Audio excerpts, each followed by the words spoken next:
Hello, friends. Welcome to Literary Concepts. Today's topic is myth criticism.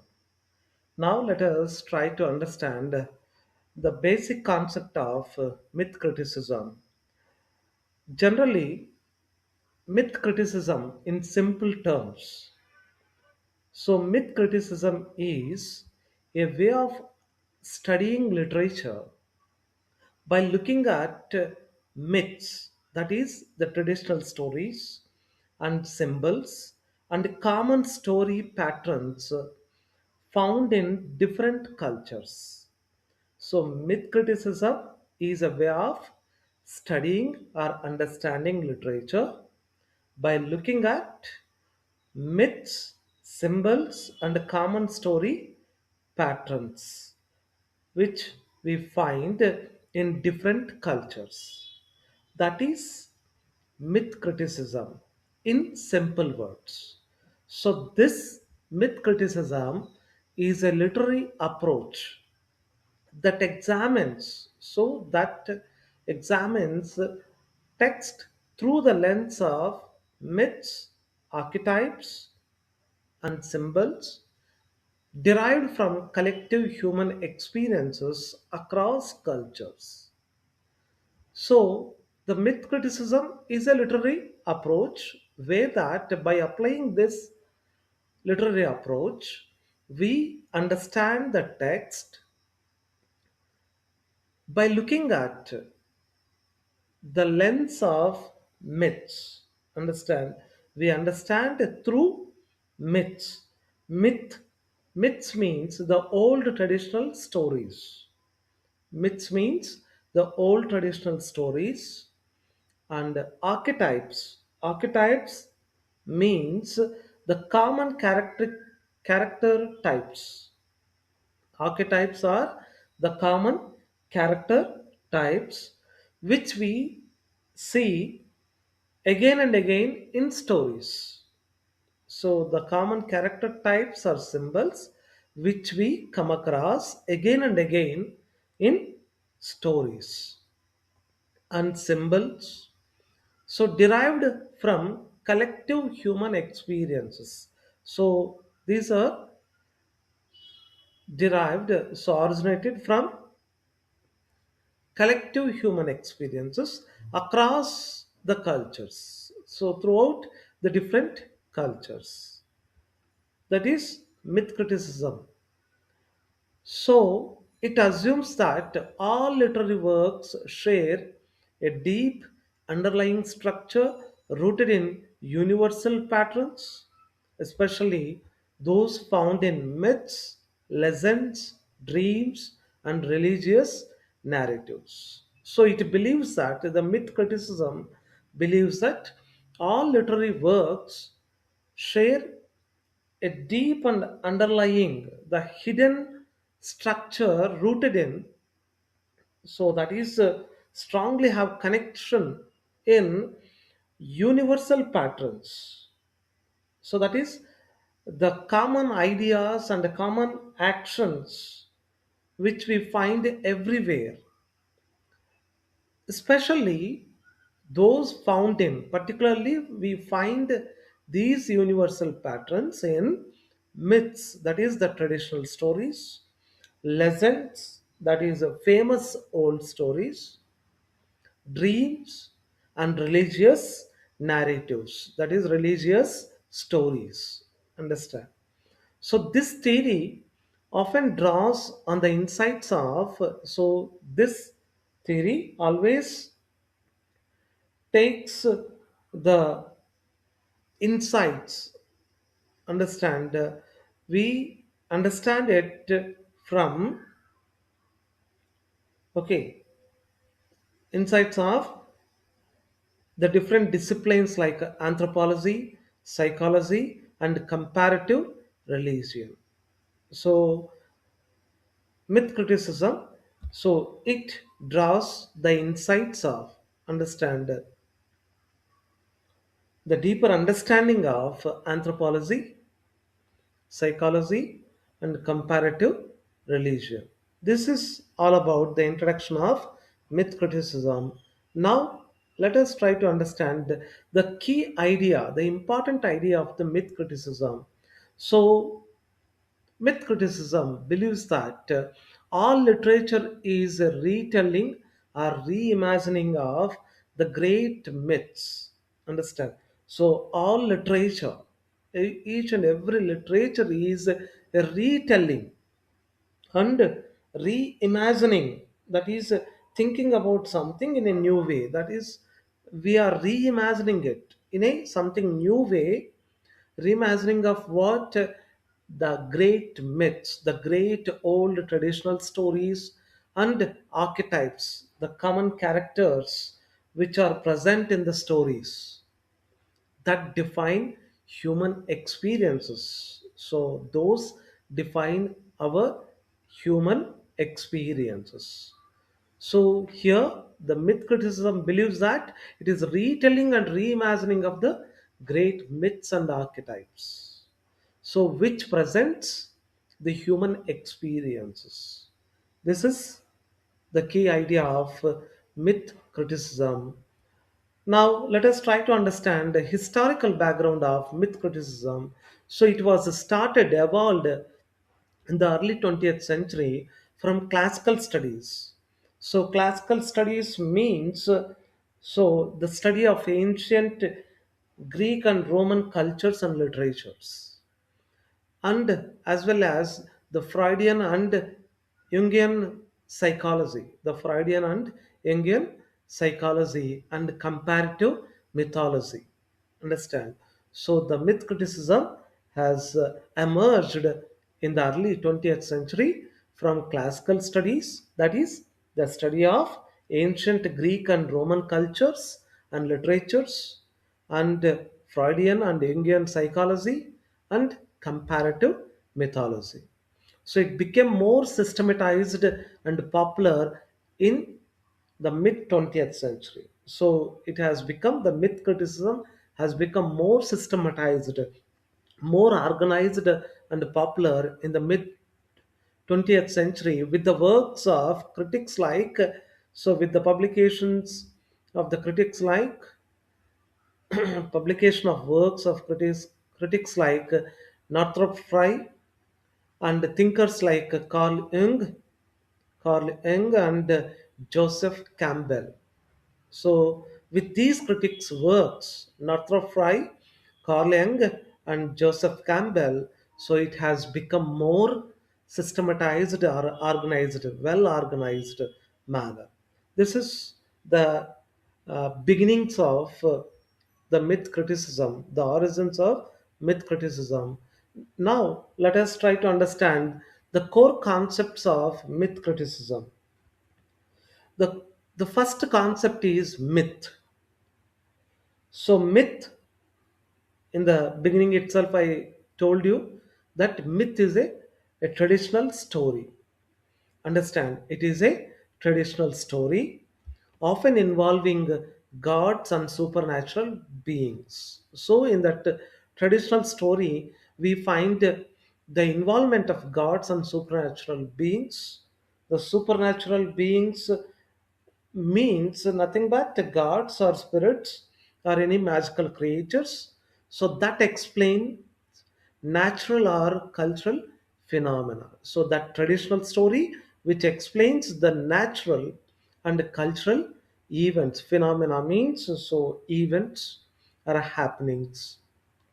So the first concept is myth itself, where that we understand the traditional stories, which presents the natural and cultural incidents. The second concept is archetype.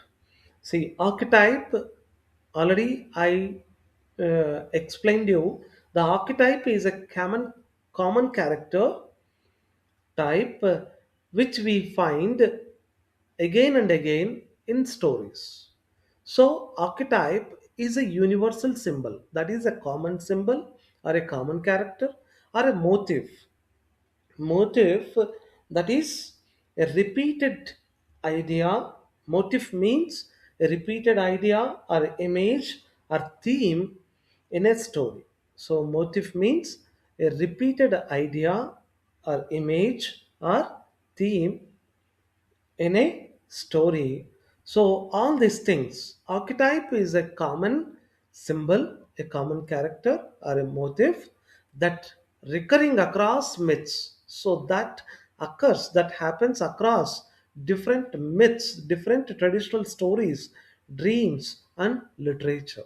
We find these kind of common characters, common symbols, common ideas, and themes. So, in different cultures, understand in different literatures. For example, the archetype, example archetype is the hero. Okay, hero is one archetype. Mother is one archetype. The journey, so is another archetype. These are the examples of archetype. The next concept is collective unconsciousness. So, collective unconsciousness means, see, it is a shared memories and ideas common to all humans. So, collective unconsciousness is a shared memories and ideas which are common to all humans. So, Carl Jung's, Carl Jung's idea that all humans share an inherited reservoir of images and experiences. Carl Jung, according to Carl Jung, so Carl Jung's opinion that all human beings we share an inherited, so that is we are inherited to so different source of images and experiences. That is the different shared memories and ideas. Understand? So that is what is called collective unconsciousness. The next concept is monomyth. So, monomyth means one common story pattern found in many hero stories. So, monomyth here it is hero's journey. So, we find one particular common story pattern. So, the common story style in many hero stories. So, a narrative pattern that is the repeated way of telling stories. Understand? Hero's journey. Monomyth means that is hero's journey. So, which we find that common story pattern. So, that narrative pattern, that storytelling pattern or style in which the hero undergoes. So, generally, we find that here the hero undergoes trials. He faced different difficulties or challenges. Trials means difficulties or challenges, and then transformation. We find the transformation and then returning back. So this was outlined by Campbell. Understand? So the monomyth concept was outlined by Campbell. So where that we find the hero's journey. Understand? A common narrative pattern we find in hero's life that so he goes the trials, he faces the different challenges, he faces the difficulties, problems, and then we find the transformation in hero's character and then returning back. So this is what is called monomyth. And then the next concept is mythos. So that is Northrop Frye who introduced this mythos. So mythos refers, so basically, so mythos means it is basic story or a belief system of a culture. So mythos is a basic story of a culture or a belief system of a culture. So here the mythos refers to the underlying narrative structure of literature. So that is the hidden frameworks of a story of literature. For example, here comedy, tragedy, romance, irony, satire. These are mythos. These are the underlying narrative structures. Understand the hidden framework of literatures. Then the next concept is a symbol. So symbol, it is an object or any image that carries layered the different levels of meaning, often mythic, okay, that carries layered meanings. Understand? So that is often frequently mythic, related to myth. Understand? Related to myths, meanings. Understand here, the symbol is an either an object or an image which has different layered meanings, which is often reflecting the mythical meanings. For example, water as purification. Water is symbolized as purification. Then serpent, that is snake, as chaos, that is disorder or danger or knowledge. So the water is symbolizing as purification, and the serpent, that is snake, is symbolized as chaos, danger or disorder or knowledge. So such kind of symbolic meanings we observe in literature. So by applying myth criticism, these are the core concepts of myth criticism. Next, now let us try to understand types of archetypes in myth criticism. So archetypes, so some of the common character types. So the first type is character archetypes. So the first archetype is hero. So who embarks, so who begins on a quest, who starts on a quest, that is a searching, and faces trials, faces different difficulties, and emerges transformed. So finally, he emerges as a transformed. For example, the character like Odysseus and King Arthur.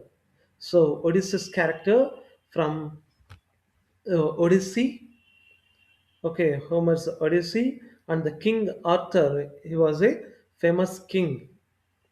Understand? These characters are the examples of archetype, hero archetype. And the next archetype is mentor. So who guides the hero? The example characters are Merlin. Merlin, a character who was a magical advisor of King Arthur. And then the next character, Gandalf, was a wise wizard who guides and protects heroes. Gandalf is also a character who played as a mentor. Mentor, wise wizard who guides and protects heroes. These are the Merlin and Gandalf are the examples of mentor archetype. The next archetype is shadow. So the shadow means the dark side of self or antagonist. The shadow is something, the dark side, the negative side of the self or the antagonist. That is the opposite to protagonist. Understand? Villain. For example, the characters like Darth Vader. So Darth Vader, he was a powerful villain in Star Wars movie, and then Iago, so who was a jealous character in Shakespeare's Othello. Shakespeare's play Othello. So these are Darth Vader and Iago are the example archetypes of shadow, character archetypes of shadow. The next archetype is trickster. So the trickster who brings chaos or humor. So who brings the chaos, disorder, understand, disturbance or humor. The example trickster character archetypes are Loki.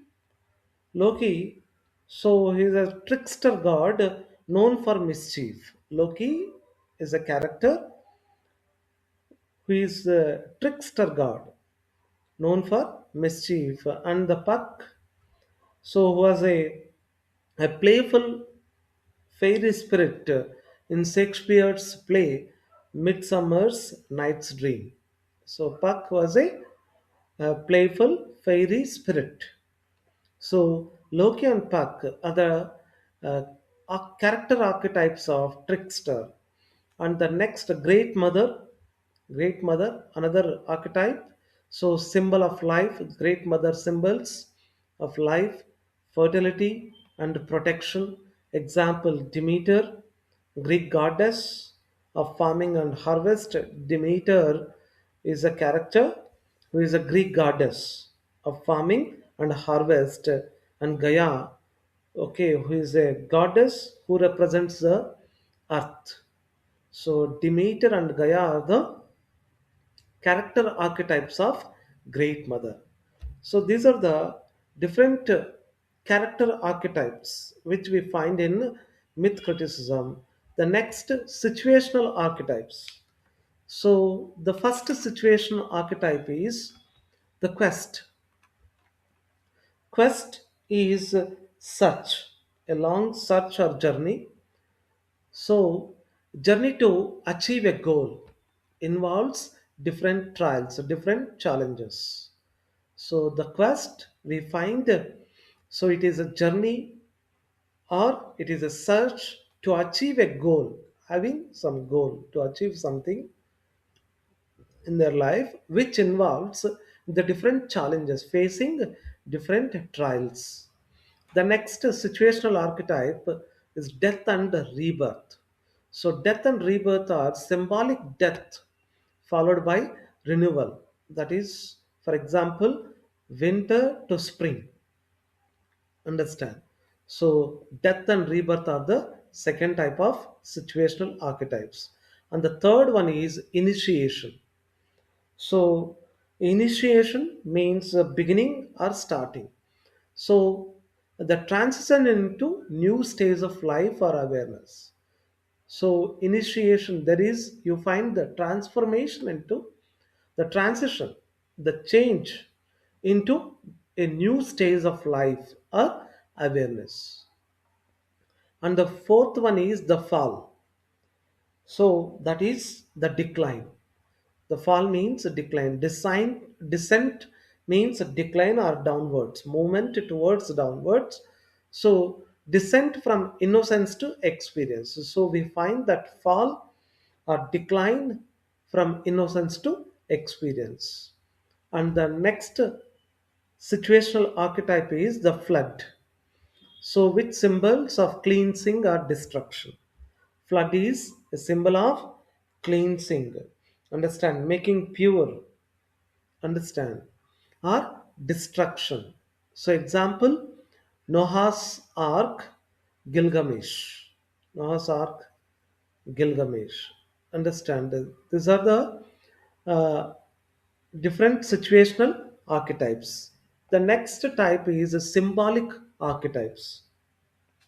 So, symbolic archetypes, the first symbol is water. Water is a symbol for purification, life, rebirth. So, its meaning is purification, life, rebirth. And the next symbol is fire. Fire is a symbol of here the knowledge, destruction, and transformation. Knowledge, destruction, and transformation. And the forest, the next symbol is forest, so that is mystery, that is something difficult to understand or explain. The unconsciousness, danger. The next symbol is the garden, so the garden is a paradise, a perfect and peaceful place. Paradise means a perfect and peaceful place, innocence and fertility. The next symbol is the desert, that is symbolizes the desolation. So emptiness, sadness, destruction, dissolution means the emptiness or sadness, death, spiritual emptiness. So these are the different archetypes, the three types of archetypes which we find in myth criticism. Now, let us try to understand the approach of myth criticism. The myth criticism focuses on universal human experiences, the common human experiences in literature, in literary text or in literature, and it studies symbols and archetypes. So, myth criticism studies different symbols. Just now, we have understood the different symbols and the different archetypes, that is, the common character types. And myth criticism connects literature with myths and rituals. So, it connects literature with the myths, the traditional stories, and the traditional rituals. Understand? And the next, the myth criticism explains the recurring themes. Okay, that are occurring, happening so repeatedly, recurring, repeated themes in literary works. And the myth criticism emphasizes collective human imagination. So, collective human imagination. So, this is a approach of myth criticism. By applying myth criticism, we understand these aspects in literature. We focus on these aspects. So, next, the key figures, the key thinkers, critics, and their contributions. The first thinker is Carl Jung. The Carl Jung, so who was a psychologist. So he introduced the idea of collective unconsciousness and archetypes. Carl Jung introduced the collective unconsciousness and archetypes. So keep do remember these points. Why? Because for all competitive exams, these important points are very important. And Carl Jung, so he also universal images and symbols are shared by all humanity. So he also focused more on universal images, the common images and symbols shared by all humanity. The next thinker is the next critic is James Fraser, who was a who was an anthropologist. So who wrote the Golden Bough, very very important work, which traced so common mythic patterns. So which showed understand the common mythic patterns, story ideas found in many myths. So common mythic patterns means so the ideas, the story ideas found in many myths, many traditional stories. Example, dying god, fertility rites across cultures. So James Fraser, so who wrote The Golden Bough, in that he traced that common mythic patterns across which are present there in different culture. The next critic is Joseph Campbell, who was a mythologist, and in his work, The Hero with a Thousand Faces, Joseph Campbell wrote The Hero with a Thousand Faces. So he proposed the monomyth, that is, hero's journey. Understand? The monomyth is a hero's journey as a universal narrative pattern. As a universal narrative pattern. The next thinker is Northrop Frye, literary critic. He was a literary critic, Northrop Frye, very very important critic, particularly his important work, Anatomy of Criticism. In this work, he categorized literature into archetypal modes and mythoi. Understand? So, in his work, Anatomy of Criticism, he categorized literature, in, literature into archetypal modes. So, archetypal styles and mythos.